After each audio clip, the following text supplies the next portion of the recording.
বাবা, যারা একবার দুনিয়া থেকে বিদায় নিয়ে চলে যায় তারা কিন্তু আর কোনোদিন ফিরে আসে না। বাবা গো, তোর বাবা দুনিয়াতে জীবিত নেই, তোর বাবাও দুনিয়া থেকে বিদায় নিয়ে চলে গেছে। বাবা, আগামী কালকে তোর বাবার কবর জিয়ারত করার জন্য আমরা মক্কা মদিনার মাঝখানে আবওয়া নামক জায়গায় চলে যাব। আমার ভাইরা সারা রাত সন্তানকে বুঝিয়ে সকাল বেলায় আমিনা এবার রওনা হলেন। এবার ওই তো মক্কা মদিনার মাঝখানে আবওয়া নামক জায়গা, যেই জায়গায় খাজা আব্দুল্লাহর কবর দেখা যায়, আব্দুল্লাহর কবর একটু উঁচু উঁচু দেখা যায়। এবার চলে গেলেন মা আমিনা আমার নবীকে নিয়ে এবার দেখিয়ে দিলেন, বাবা ওই দেখো তোমার বাবার কবর। আমার আপনার নবী বাবার কবরের পাশে গিয়ে কবরের মাটিগুলো হাত দিয়ে লাড়াচাড়া দিচ্ছেন আর বাবা বাবা বলে ডাক দিচ্ছেন। আর মা আমিনা আজকে কোনো কথা বলতে পারে না, একটি কথাই শুধু বলছে, প্রাণের স্বামী আমার একবার তাকিয়ে দেখেন, আজকে আপনার কবরের পাশে পূর্ণিমার চাঁদ উঠেছে। সূরা ইয়াসিনে আল্লাহ পাক বলেন, ইন্নামা আমরুহু ইযা আরাদা শাইআন আইয়াকুলা লাহু কুন ফায়াকুন। আল্লাহু আকবার বলেন। আল্লাহ যদি বলে কুন হও, ফায়াকুন সঙ্গে সঙ্গে হয়ে যায়। সুবহানাল্লাহ বলেন। একবার আমাদের জাতির পিতা, নামটা যেন কি, কথা বলেন, মিল্লাতা আবিকুম ইব্রাহিম ইব্রাহিমা হুয়া সাম্মাকুমুল মুসলিমিন। আল্লাহু আকবার বলেন। কি ভাই, কোরআনে কারীমের তেলাওয়াত শুনতে মজা লাগে না? কত মজা। এই যে রমজান মাস চলে গেছে, আবার রমজান আসতেছে, কোরআনে কারীমের তেলাওয়াতের কত মজা। রমজান মাসে রেডিও সেন্টারে তেলাওয়াত হয়, হামিম তানজিলুল কিতাবি মিনাল্লাহিল আজিজিল হাকীম মা খালাকনাস সামাওয়াতি ওয়াল আরদা ওয়া মা বাইনাহুমা ইল্লা বিল হাক্কি ওয়া আজালিন মুসাম্মা والذين كفروا عما أنذروا معرضون। الله أكبر। আল্লাহ পাকের শাহী কালাম থেকে তেলাওয়াত করলাম। এবার বলেন তো ভালো লেগেছে না খারাপ লেগেছে? আমাকে তো আবার পাম দেন না আপনারা। আরে ভাই, আল্লাহ পাকের কোরআন ভালো লাগবে না? এই পৃথিবীতে ভালো লাগার আর আছেই বাকি? কথা বলেন ঠিক কি না? আমার বন্ধুগণ, আসেন যে কথা বলতেছিলাম, আমাদের জাতির পিতা হচ্ছে ইব্রাহিম খলিলুল্লাহ। এটা কি আমার কথা, আপনার কথা, নাকি আল্লাহর কথা? মিল্লাতা আবিকুম ইব্রাহিমা হুয়া সাম্মাকুমুল মুসলিমিন। আল্লাহু আকবার বলেন। মুসলমানদের জাতির পিতা কে? আরেকবার বলেন, জবান খুলে বলেন, নাকি অন্য কেউ? মুসলমানের জাতির পিতা ইব্রাহিম খলিল। মুসলমানের জাতির পিতা ইব্রাহিম খলিলুল্লাহ, নাকি শেখ মুজিবুর?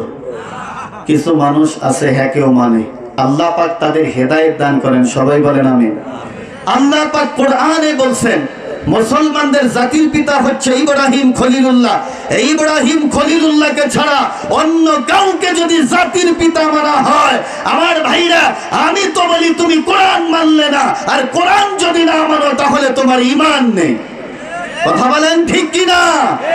মুসলমানদের জাতির পিতা হচ্ছে ইব্রাহিম খলিলুল্লাহ। কথা বলেন ঠিক? তো এই ইব্রাহিম খলিলুল্লাহ একবার আল্লাহকে বলে, আল্লাহ মানুষগুলো মারা যাবে, আবার আপনি জীবিত করবেন। আল্লাহ কেমনি জীবিত করবেন আমাকে একটু বলবেন না? কেমনি করবেন আল্লাহ, আমি একটু জানতে চাই, একটু বলবেন না? আল্লাহকে বলতেছে। আল্লাহ পাক বলেন, ফাখুয আরবাআতাম মিনাত الطير فصرهن إليك ثم اجعل على كل جبل منهن جزءا ثم ادعهن يأتينك سعيا الله أكبر বলেন আমার আল্লাহ বলেন ইব্রাহিম তুমি 4টি পাখি নাও আমার ভাইরা ইব্রাহিম নবী এবারে 4টি পাখি নিলেন ইব্রাহিম নবীকে আল্লাহ পাক বলেন এই পাখিগুলো পালতে থাকো পাখিগুলো পোষ মানাও অতঃপর আল্লাহ পাক বলেন ইব্রাহিম এই পাখিগুলো তুমি জবে করো ইব্রাহিম নবী পাখিগুলো এবার জবে দিলেন দেওয়ার পরে আল্লাহ পাক বলেন ইব্রাহিম রে এই পাখিগুলোর গোশত তুমি এক জায়গায় মিশ্রিত করো এবার এই 4টি পাখির গোশত এক জায়গায় মিশ্রিত করলেন এক জায়গায় জড়ো করলেন জড়ো করার পরে অতঃপর আল্লাহ পাক বলেন ইব্রাহিম রে এই পাখিগুলো নিয়ে ওই যে 4টি পাহাড়ের উপর রেখে দাও ইব্রাহিম নবী এবার 4টি পাহাড়ের উপর এবার পাখির গোশত রেখে আসলেন আমার ভাইরা প্রথম পাহাড়ে কিছু রাখলেন দ্বিতীয় পাহাড়ে আরো রাখলেন তৃতীয় পাহাড়ে কিছু রেখে চতুর্থ পাহাড়ে সবটুকু রেখে ইব্রাহিম খলিলুল্লাহ এবার চলে আসলেন আমার আল্লাহ এবার ইব্রাহিম খলিলুল্লাহ ডাক দেয় ইব্রাহিম তুমি ওই পাখিগুলোর নাম ধরে ধরে তুমি ডাকো ইব্রাহিম নবী পাখিগুলোর নাম ধরে ধরে এবার ডাক দিতে শুরু করেছে কবুতর আসো আসো আমার কাছে আসো আমার ভাইরা ইব্রাহিম নবী যখন কবুতর বলে ডাক দিয়েছে কবুতরের অংশ যেখানে যেখানে ছিল সেখান থেকে উঠে পুনরায় কবুতর হয়ে ইব্রাহিম নবীর হাতে এসেছে বলেন সুবহানাল্লাহ এরপরে যখন ইব্রাহিম নবী কাক বলে ডাক দিয়েছে কাকের অংশ যেখানে যেখানে ছিল সেখান থেকে এবার পুনরায় কাক হয়ে ইব্রাহিম নবীর হাতের ভিতরে চলে এসেছে এরপরে যখন এমনি করে মোরগ বলে ডাক দিলেন ময়ূর বলে ডাক দিলেন মোরগ আর ময়ূর এগুলো এবার যেখানে যেখানে ছিল সেখান থেকে এবার পুনরায় আবার পূর্বের ন্যায় হয়ে ইব্রাহিম নবীর হাতের ভিতরে চলে আসলেন অতঃপর আল্লাহ পাক বলেন ইব্রাহিম রে আমি আল্লাহ হাসরের ময়দানে এরকম করে একটি ডাক দেব আমার আল্লাহ ডাক দেবে ইসরাফিলের মাধ্যমে অনুফিখা ফিস সূরি ফাসাইকা মান ফিস সামাওয়াতি ওয়া মান ফিল আরদ এই ডাকটা হবে ইসরাফিল আলাইহিস সালামের তৃতীয়বার সিংহায় ফু নবীর উম্মতেরা গো ইসরাফিল যখন তৃতীয়বার সিংহায় ফু দেবে ওই সময় মানুষগুলো যে যেখানেই আছে ওখান থেকে সবাই উঠে হাসরের ময়দানে উপস্থিত হবে বলেন সুবহানাল্লাহ আমার ভাইরা বাবারা বলেন তো তাহলে আমার আল্লাহর ক্ষমতা আছে না নেই এইভাবে আমাদেরকে আল্লাহ আবার জীবিত করতে পারবেন কি পারবেন না নবীর উম্মতেরা গো ওই দিন তো আমাদের অনেক দূরে ওই দিনের আগে আসবে আমাদের মৃত্যু কথা বলেন ঠিক কিনা আল্লাহ পাক তাই কোরআনে বলেন কুল্লু নাফসিন যায়িকাতুল মাউত যার ভিতরে জান আছে প্রাণ আছে তাকে একদিন না একদিন মৃত্যুর স্বাদ গ্রহণ করিতেই হবে নবীর উম্মতেরা গো বলতে পারেন হুজুর আমার বয়স তো অনেক কম আমি এখনই মৃত্যুবরণ করব না নবীর উম্মতেরা দেখেন মোবাইল যাদের টাচ মোবাইল আছে নেটে গিয়ে দেখেন ইউটিউবে গিয়ে দেখেন ওই যে প্রত্যেক দিন দেখা যায় মানুষ মারার খবর পাওয়া যায় অমুক জায়গায় অ্যাক্সিডেন্ট তমুক জায়গায় অ্যাক্সিডেন্ট হয়ে মানুষ মারা গেছে আমার ভাইরা আমার বাবাজিরা আল্লাহ পাক আমাদের হায়াত নামক দৌলত দিয়ে দুনিয়াতে পাঠিয়েছেন কিন্তু কোন দিন আল্লাহ পাক রব্বুল আলামিন আমাদেরকে এই হায়াতের রশি ধরে টান দেবে এটা কিন্তু আমরা বলতে পারি না নবীর উম্মতেরা গো আমার আপনার নবী বিশ্ব নবী মুহাম্মদুর রাসূলুল্লাহ সাল্লাল্লাহু আলাইহি ওয়াসাল্লাম আমার নবীর বয়স মার গর্ভে যখন 6 মাস সেই সময় নবীজির বাবা বাবা এবার চলে গেলেন শাম সিরিয়ায় ব্যবসা করার জন্য। ব্যবসা করার জন্য যখন চলে গেলেন, নবীর উম্মতেরা গো, আমার নবীর বাবা কিন্তু আর ফিরে আসতে পারলেন না। শাম সিরিয়ায় গিয়ে এমন অসুস্থ হয়ে পড়লেন, সেখান থেকে আর বাড়িতে আসতে পারল না। আমার ভাইরা, সেখানেই আল্লাহ পাকের বান্দা এবার মৃত্যুবরণ করলেন। কিতাবের মধ্যে লেখে মক্কা মদিনার মাঝখানে আবওয়া নামক জায়গা, যেই জায়গায় তার দাফন হয়ে গেছে নবীর উম্মতেরা গো। অথচ নবীজির বয়স তখন মার গর্ভে 6 মাস, নবীজি এখনো দুনিয়ায় আসেনি। আস্তে আস্তে দেখা যায় নবীজি দুনিয়ায় আসার সময় যখন হয়ে গেল, এক পর্যায়ে দেখা যায় আমার আপনার নবী এবার দুনিয়াতে আগমন করলেন। নবীজি দুনিয়াতে আগমন করার পরে হযরত হালিমাতুস সাদিয়ার দুধ পান করলেন নবীর উম্মতেরা গো। এরপরে আবার নবীজি মার কাছে চলে আসলেন। আসার পরে যখন 6 থেকে 7 বছর বয়স হলো, মাঝখানে অনেক ঘটনাই ঘটে গিয়েছে, সব কিছু আমি ছেড়ে দিলাম। এরপরে আমার ভাইরা মেইন কথার দিকে আমি চলে যাচ্ছি। এই আমার ভাইরা বাবারা, এইবার দেখা যায় নবীজির বয়স 6 থেকে 7 বছর যখন হলো, ওই সময় নবীজি খেলাধুলা করতে গিয়েছেন। নবীজি আসলে কি খেলতে গিয়েছেন? ছোট ছোট বাচ্চাদের খেলাধুলা কেমন আপনি এক বাড়িতে গিয়ে বলবেন, ও আল্লাহ পাকের বান্দি, তোমার সন্তান কোথায়? সে বলবে অমুক জায়গায় খেলতেছে। আপনি গিয়ে দেখবেন ছেলেটি একবার এই দিকে দৌড়ায়, ওই দিকে দৌড়ায়, ছোট মানুষ, ওইটাই ছোট ছোট বাচ্চা বাচ্চিদের খেলাধুলা। আর এক বাড়িতে গিয়ে বললেন, চাচি আম্মা, আপনার সন্তান কই, আপনার ছোট্ট বাচ্চা বাচ্চি কই? তখন বলতেছে, ওই দেখো খেলতেছে। আপনি গিয়ে দেখলেন এই যে হাতের ভিতরে ধুলি বালি নিয়ে এরকম করে লাড়াচাড়া দিচ্ছে, ওইটাই ছোট ছোট বাচ্চা বাচ্চিদের খেলাধুলা। আল্লাহর নবী আজকে খেলাধুলা করার জন্য গিয়েছেন, ক্রিকেট খেলা, ফুটবল খেলা, এরপরে র্যাকেট খেলা, এটা খেলার জন্য যাননি। আমার আপনার নবী মার কাছে শুনেছে আমার বাবা শাম সিরিয়ায় ব্যবসা করার জন্য গিয়েছে, সেখান থেকে আসবে। আমার ভাইরা, এবার আল্লাহর পাকের নবী এবার গেলেন ছোট ছোট সমবয়সী বাচ্চাদের সাথে, তিনিও গেলেন ওই রাস্তায় এগিয়ে আনার জন্য যে আমার বাবার কোলে উঠে আমি বাড়িতে আসবো। কিন্তু দেখতে দেখতে দেখা যায় যখন মানুষগুলো শাম সিরিয়ায় থেকে আসতেছে, ছেলেরা যেখানে গিয়ে জড়ো হয়েছে, ওই ছেলেদেরকে একজনের বাবা ডাক দেয়, বাবা আব্দুর রহমান, আসো বাবা আমার কাছে আসো।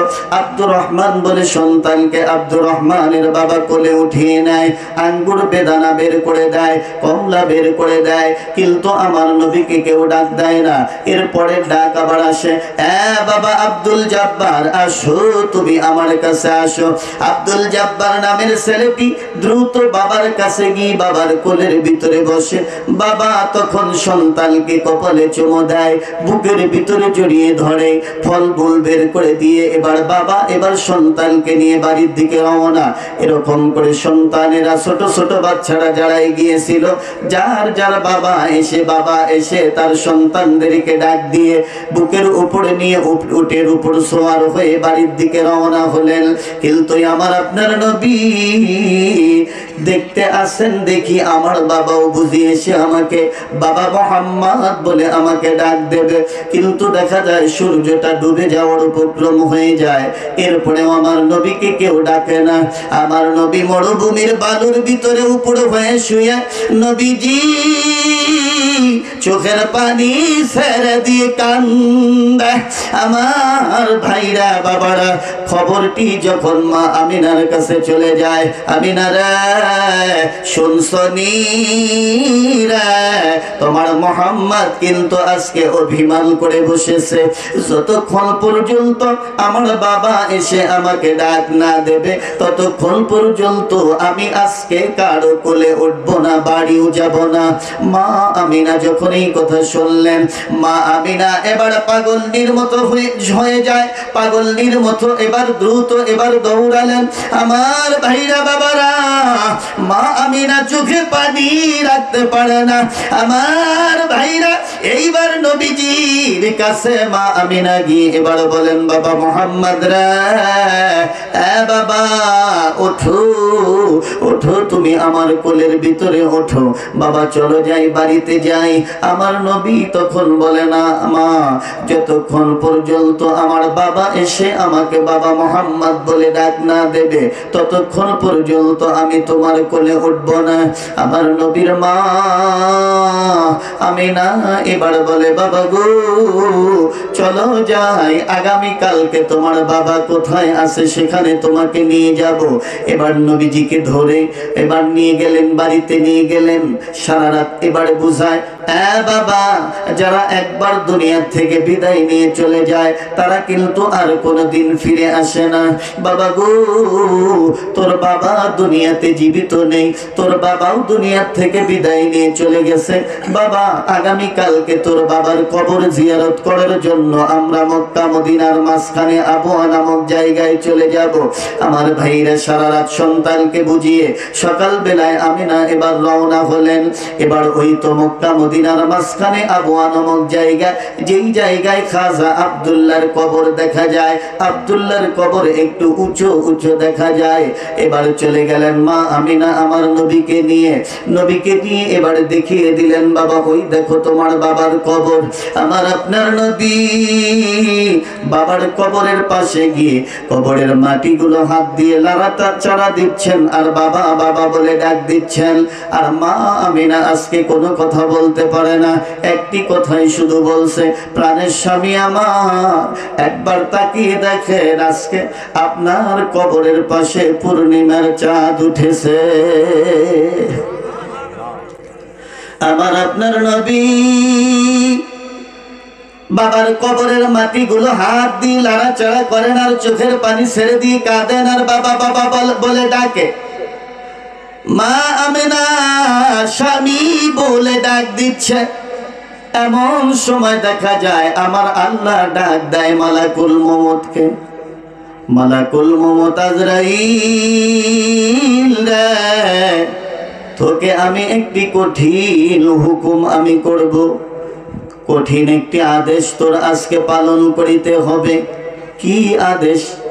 আল্লাহ পাক বলেন মালাকুল মউত আজরাইল রে তাড়াতাড়ি যা, ওই যে মক্কা মদিনার মাঝখানে চলে যা, গিয়ে দেখ আমার বন্ধুর মা স্বামী বলে ডাক দিচ্ছে, আমার বন্ধু বাবা বাবা বলে কাঁদছে। মালাকুল মউত আজরাইল রে এই মুহূর্তে যা আমার বন্ধুর মার জানখানা কবজ করে নিয়ে। মালাকুল মউত আজরাইল বলে বাবু এত বড় কঠিন হুকুম আমি পালন করিতে পারিব না। আমার আল্লাহ বলে না তোর পালন করিতেই হবে। মালাকুল মউত বলে প্রভু গো তোমার বন্ধুর তো বাবা নেই, মাও যদি চলে যায় তোমার বন্ধুকে কে দেখাশোনা করবে? আমার আল্লাহ বলেন যার কেউ নেই তার জন্য রয়েছি আমি আল্লাহ। আমার ভাইরা মা আমিনা জমিনের ভিতরে শুয়ে পড়লেন।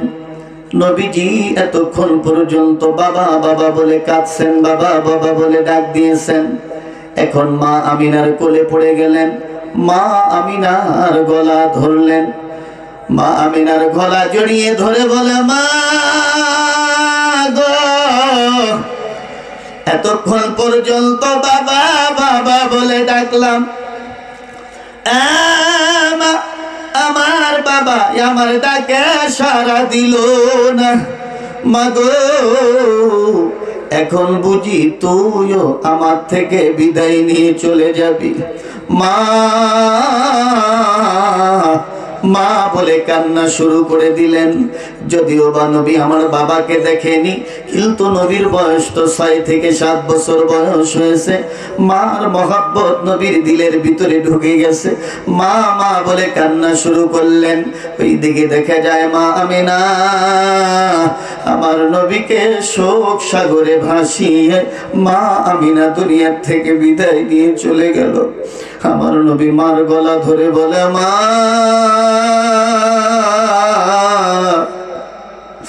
শেষ পর্যন্ত তুইও আমাকে ফাঁকি দিয়ে চলে গেলি।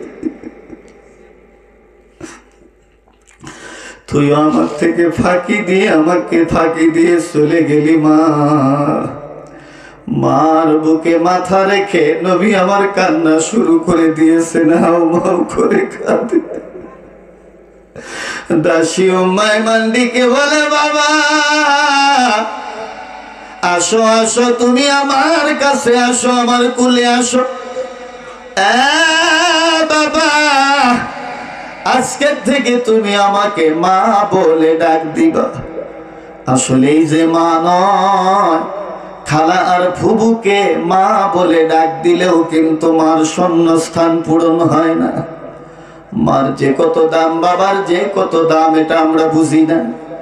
যাদের মা বাবা অন্ধকার কবরে চলে গেছে সেই বোঝে মা কত বড় নিয়ামত ছিল, বাবা কত বড় নিয়ামত ছিল।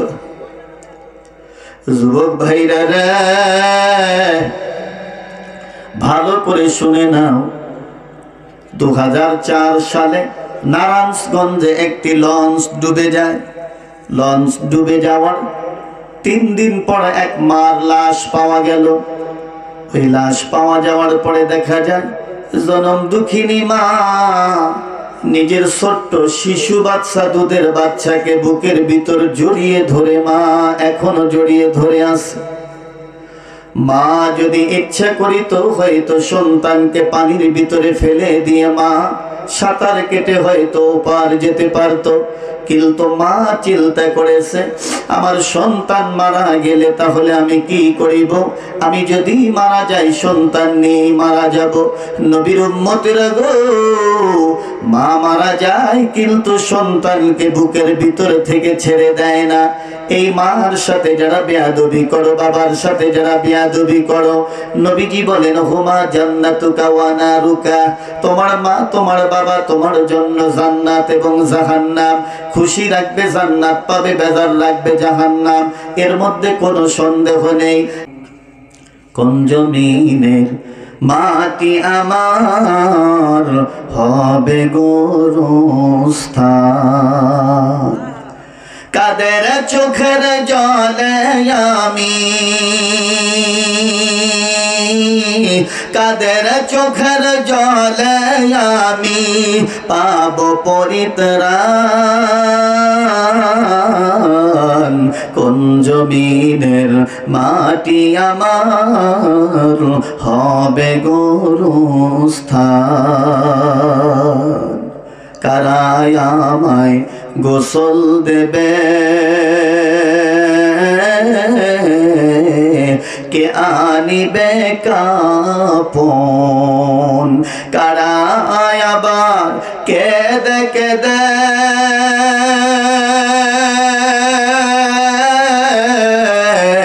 করে দেবে দাফন, কারাই আমার পাশে বসে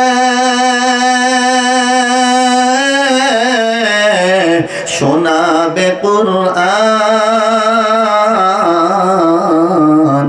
কোন জমিনের মাটি আমার হবে গোরস্থান,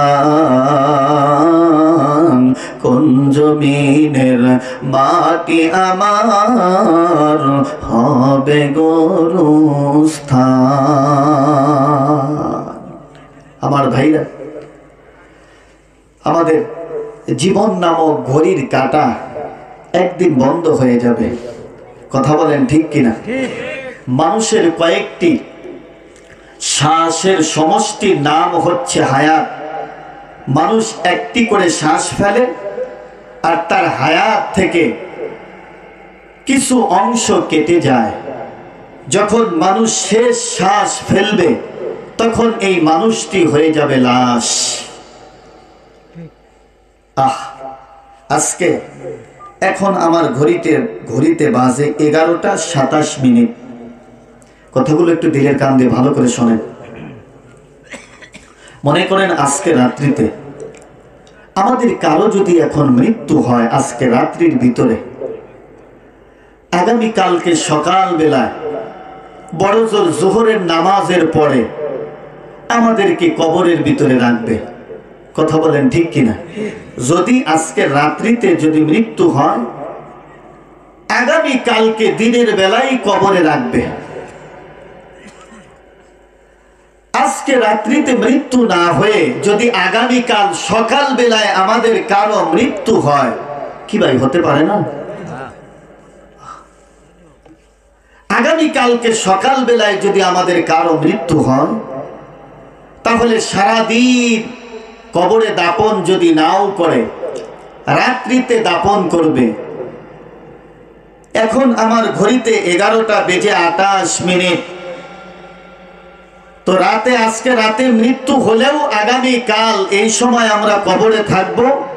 দিনের বেলায় যদি আমাদের কারো মৃত্যু হয়, আগামীকাল এই 11:30টার সময় আমরা কবরের ভিতরে থাকব। কথা বলেন ঠিক কিনা? একটা বারও আমরা কিন্তু চিন্তা করি না, এই চিন্তা করি না যে আজকে যদি মৃত্যু হয়, আগামীকাল যদি মৃত্যু হয়, আগামীকালকে এই 11:30টা, রাত 11:30টায় আমরা কোথায় থাকবো বাবা? এখনো আমাদের হুঁশ হয় না। এই বাবা, এমনও মানুষ আছে মসজিদের সামনের কাতারের মুসল্লি, মসজিদে গিয়ে সামনের কাতারে গিয়ে নামাজ আদায় করে। এই মানুষটি মসজিদ থেকে যখন বেরিয়ে আসে, বের হয়ে এসে 4 স্টলে গিয়ে আবার সামনে গিয়ে সেও বেগানা নারীদেরকে দেখতে থাকে। অথচ সামনের কাতারের মুসল্লি সেখানে গিয়ে সিনেমা দেখার জন্য সামনের কাতার।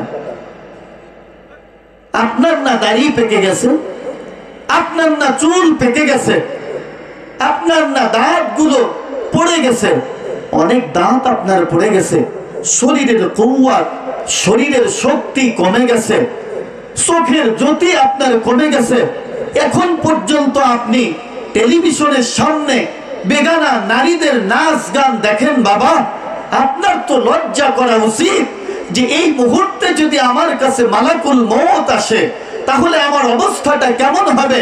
নবীজি বলেন, আল মারউ মাআ মান আহাব্বা, যার সাথে যার মহব্বত তার সাথেই তার হাসর। যদি আপনি টেলিভিশন দেখতে দেখতে মৃত্যুবরণ করেন, টেলিভিশন দেখতে দেখতে হাসরের ময়দানে উঠতে হবে, ওই অবস্থায় যদি আপনি ওঠেন, মৃত্যু থেকে যদি এই অবস্থায় হাসরের ময়দানে ওঠেন, তাহলে আপনার জন্য জাহান্নাম ছাড়া কোনো কিছুর আশা করা যায় না। কথা বলেন ঠিক কিনা? এ যুবক ভাই, নেয়নি কি ওই যে মেসি আর কি আর একটা নেইমার, মেসি আর নেইমারের চুলের কাটি নেই, চুল কাটলেন। ভাই, আপনি কি একটি বার চিন্তা করে দেখেছেন যে এই অবস্থাতে যদি আপনার মৃত্যু হয়, তাদের সাথে তো আপনার মহব্বত, তাদের সাথে মহব্বত, তাদের সাথেই তো আপনার হাসর হবে। তাহলে তারা যদি জাহান্নামে যায়, আপনাকেও জাহান্নামে যেতে হবে।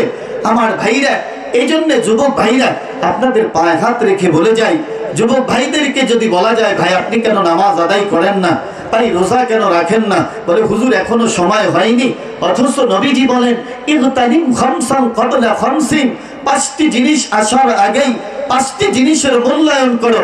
1 নম্বর শাবাবাকা ক্বাবলা হারামি, বার্ধক্য আসার আগেই যৌবনের মূল্যায়ন করো। কেন? এই যৌবন হচ্ছে জীবনের সৌন্দর্য। একবার যদি যৌবন চলে যায় বাবা, আর কোনোদিন এই যৌবন ফিরে আসবে না, কোনোদিন আর ফিরে আসবে না। নদীর স্রোত আর ঢেউ যেটা একবার চলে যায়, ওইটা আর কোনোদিন ফিরে আসে না।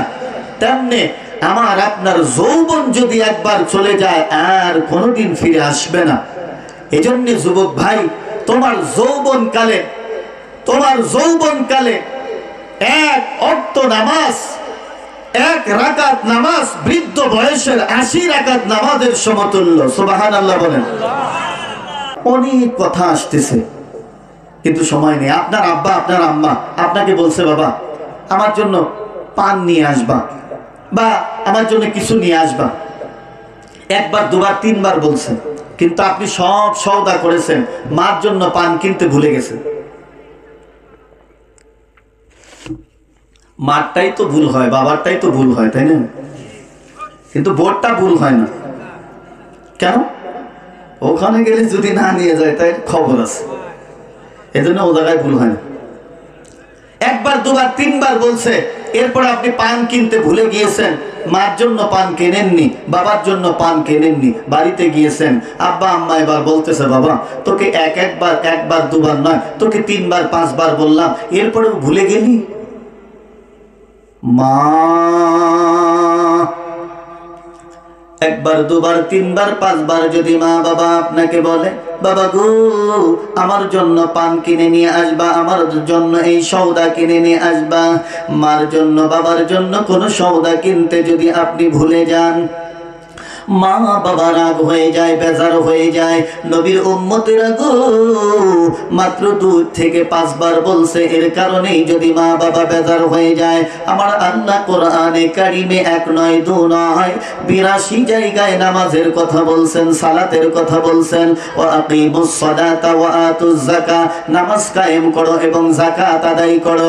82 জায়গায় বলার পরেও আমাদের যখন মুয়াজ্জিন আযান দেয় নামাজে আমরা যাই না। নবীর উম্মতেরা কি জবাব আল্লাহর কাছে দেবে? তোমার মা তোমার বাবা যদি 3 বার 5 বার বলেই যদি বেজার হয়, আমার আল্লাহ তোমাকে 82 জায়গায় সালাতের কথা বললেন। এই আমার ভাইরা বাবারা, কিন্তু আল্লাহর কথা তুমি ওভারটেক করলে তাহলে আল্লাহর কাছে গিয়ে কি জবাব দেবে? যখনই কবরের ভিতরে যাবে 1 নয় 2 নয়, বেনামাজির কবরের ভিতরে কমপক্ষে 99টি সাপ প্রবেশ করবে। নবীর উম্মতেরা গো ওই সাপের কামড় কিন্তু সহ্য করা সম্ভব হবে না। আমার ভাইরা দুনিয়াতেই দেখা যায় সাপে দংশন করলে অনেক সময় অনেক মানুষ মারা যায়। আমাদের খুবনিতে একজন ব্যক্তি সাপে দংশন করার কারণে কত ওঝাকে খবর দেওয়া হলো, কত ওঝা এসে চিকিৎসা দিল, কিন্তু ভালো হলো না, মৃত্যুবরণ করলো। আমার ভাইরা বাবারা, এই এলাকার যেই মানুষটি সবচেয়ে বড় সাহসী মানুষ, ওই মানুষটিকে যদি বলা হয় ভাই আপনি এই ঘরের ভিতরে আপনি থাকবেন, তবে খবরদার খুব ভালোভাবে থাকবেন, কিন্তু খুব হুঁশিয়ার, এই ঘরের ভিতরে কিন্তু একটি সাপ আছে, বিষাক্ত সাপ। যত বড় সাহসী মানুষ হোক না কেন ওই ঘরের ভিতরে কিন্তু থাকবে না। নবীর উম্মতেরা গো, তাহলে কবরের ভিতরে নবীজি বলেন সাপে দংশন করবে, ওই কবরের ভিতরে আপনি কেমনে থাকবেন, আমি কেমনে থাকবো? কবরে সাপের কামড় যদি খেতে না চান তাহলে নামাজি হয়ে কবরে যেতে হবে। আল্লাহ আমাদের সব ভাইকে 5 ওয়াক্ত নামাজি হিসাবে কবুল করেন। সবাই বলেন আল্লাহুম্মা আমিন। মা বোনদের 1 নম্বর আমল হচ্ছে আল মারআতু ইযা সাল্লাত খামসাহা, ওয়াক্তমতো নামাজ পড়া, ওয়া সামাত শাহরাহা, রমজান মাসের রোজা রাখা, ওয়া আহসানাত ফারজাহা, পর্দার মধ্যে থাকা, ওয়া আতাআত বা'দাহা ফালতাদখুল মিন আইয়ি আবওয়াবিল জান্নাতি শাআত। 4র্থ নম্বর মা বোনদের আমল হচ্ছে স্বামীর খেদমত করা। কয়টি হয়েছে? 4টি। 1 নম্বর নামাজ, 2 নম্বর রমজানের রোজা, 3 নম্বর পর্দা, 4 নম্বর স্বামীর খেদমত। এই 4টি আমল করে আপন আপন সতীত্বের হেফাজত করে যে মা দুনিয়া থেকে বিদায় নিয়ে চলে যাবে, ওই মায়ের জন্য আল্লাহ রসুল বলেন জান্নাতের 8টি দরজা খুলে যাবে, যে কোনো দরজা দিয়েই মা বোন আল্লাহর জান্নাতে প্রবেশ করিতে পারবে। সুবহানাল্লাহ বলেন। মোটামুটি উপরের 2টি আমল করে, নামাজ পড়ে, রোজা রাখে, কিন্তু আর 2টি আমল খুব বেশি করিতে চায় না। তার মধ্যে 1 নম্বর হলো পর্দা, যেটা হয়েছে এখন জর্দা, ওইটা এখন আমরা পান দিয়ে খাই, নাকি বলেন ভাই? মা বোন পর্দা করিতে চায় না, আল্লাহ পাক পর্দা করার তৌফিক দান করেন, সবাই বলেন আমিন।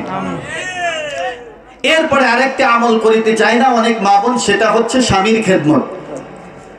আছে না? স্বামীর ভক্তি করো সদাই থাকিতে জীবন, স্বামীর ভক্তি করো সদাই থাকিতে জীবন, স্বামীর ভক্তি সতী সাধ্যি করো প্রাণপণ। এই জামানার হাল চরিত্র, এই জামানার হাল চরিত্র যে সমস্ত দেখি, না বলিলেও আখেরাতে আল্লাহর কাছে ঠেকি। অনেক নারী ঠাট্টা করে বেগানার সাথে, নিজের স্বামী ঘরে আসলে গাল ফুলাইয়া থাকে। তার মানে স্বামী যদি ডাক দেয় আব্দুল্লাহর মা, কথা বলে না, স্বামী চিন্তা করে ব্যাপার কি, ভালো মানুষ রেখে গেলাম, কথা বলে না কেন? আবার ডাক দিচ্ছে ও আব্দুল্লাহর মা, তাও কথা বলে না। স্বামীর মেজাজ একটু গরম হয়েছে, ব্যাপার কি, ভালো মানুষ রেখে গেলাম, বারবার ডাকি শোনে না। স্বামী এবার রাগ হয়ে গেছে, স্বামীও জোরে আওয়াজ দিয়ে ডাক দিয়েছে, ও আব্দুল্লাহর মা কই কি রে বাবা রে বাবা, মনে হয় আসমান ভেঙে ওর উপর পড়ছে। স্বামীর ভক্তি করো সদাই থাকিতে জীবন, স্বামীর ভক্তি সতী সাধ্যি করো প্রাণপণ। এই জামানার হাল চরিত্র, এই জামানার হাল চরিত্র যে সমস্ত দেখি, না বলিলেও আখেরাতে আল্লাহর কাছে ঠেকি। অনেক নারী ঠাট্টা করে বেগানার সাথে, নিজের স্বামী ঘরে আসলে গাল ফুলাইয়া থাকে। ভিন্ন পুরুষ দেখলে তারা, পর পুরুষ দেখলে তারা হেসে কথা কয়। স্বামীর সাথে কটু কথা খবিস নারী কয়। কটু কথা স্বামীর সাথে যেই নারী বলিবে, আগুনের কেসি দিয়া জিহ্বা কাটিবে। চোখ রাঙ্গাইয়া যেই নারী, চোখ রাঙ্গাইয়া যেই নারী স্বামীর দিকে চাইবে, গরম সীসা সেই নারীর চোখেতে ঢালিবে।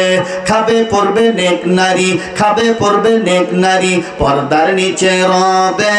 স্বামীর ভক্তি করতে নারী কখনো না ভুলিবে।